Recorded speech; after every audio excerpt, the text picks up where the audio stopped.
ચાલુ બસે કંડક્ટર નશાની હાલતમાં દરવાજે લટકાયેલો જોવા મળ્યો। સિટી બસના સંચાલકો ઉપર હવે લગામ કસવી ખૂબ જ જરૂરી બની જાય છે, કારણ કે બસના સંચાલકોની એક બાદ એક કરતૂતો સામે આવી રહી છે। નશાની હાલતમાં દરવાજે લટકતા કંડક્ટરનો વિડીયો વાયરલ થયો છે। દ્રશ્યો આપ જોઈ શકો છો ટીવી સ્ક્રીન પર, જ્યાં કંડક્ટર ચિક્કાર દારૂના નશામાં હોવાનો મુસાફરો આરોપ લગાવી રહ્યા છે।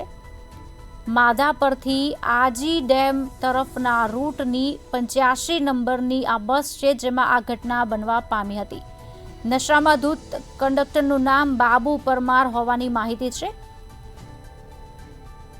ગત રવિવારની ઘટનાની શાહી હજી સુકાઈ નથી, ત્યાં બીજી એક ઘટના સામે આવી છે।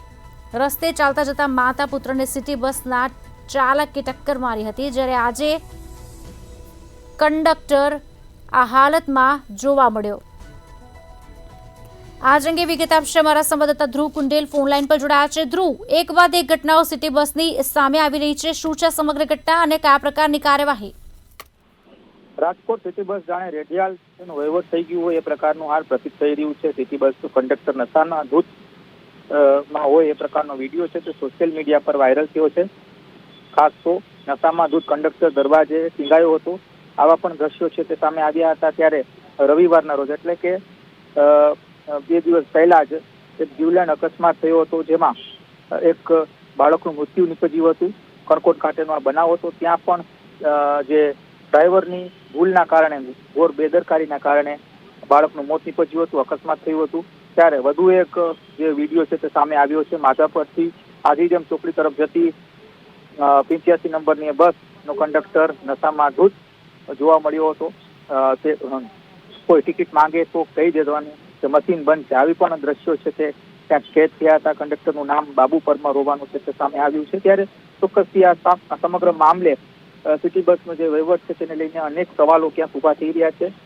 સિટી બસના જે એન્જિનિયર છે પરેશ અઢિયા, તેને મંતવ્ય ન્યૂઝ સાથે વાત કરતા જણાવ્યું કે દારૂના નશામાં નહીં પરંતુ માનસિક રીતે બીમાર હતો આ જે કંડક્ટર છે, એટલે કે ક્યાંક ને ક્યાંક બચાવમાં અધિકારી ઉતર્યા છે। મારુતિ એજન્સી પાસે સમગ્ર જે આ કોન્ટ્રાક્ટ છે અને કોન્ટ્રાક્ટરને પણ ખુલાસો છે તે માંગવામાં આવશે, કારણ કે હાલ અત્યારે સિટી બસના જે ડ્રાઈવર છે, કંડક્ટર છે, તે એજન્સી હસ્તકના હોય છે। ત્યારે આ જે વિડીયો જ્યારે વાયરલ થતા અધિકારી પણ હાલ મીડિયા સાથે ક્યાંક વાત કરતા સામે આવ્યા છે। માનસિક રીતે કઈ રીતે ભરતી કરવામાં આવી, આ પ્રકારના સવાલો ક્યાંક ઉભા થઈ રહ્યા છે। ત્યારે સમગ્ર મામલે છે તે આરએમસી તરફથી એજન્સીને સો કોઝ નોટિસ છે તે ફટકારવામાં આવશે, અને એટલે જે ભરતી કરનાર જે એજન્સી છે તેના ઉપર હાલ અત્યારે સવાલો ઉભા થઈ રહ્યા છે। જી આભાર ધ્રુવ, સમગ્ર માહિતી આપવા બદલ। તો ચાલુ બસે જ કંડક્ટરનું આકૃતિ આપ જોઈ શકો છો ટીવી સ્ક્રીન પર, નશાની હાલતમાં દરવાજે લટકાયો હતો।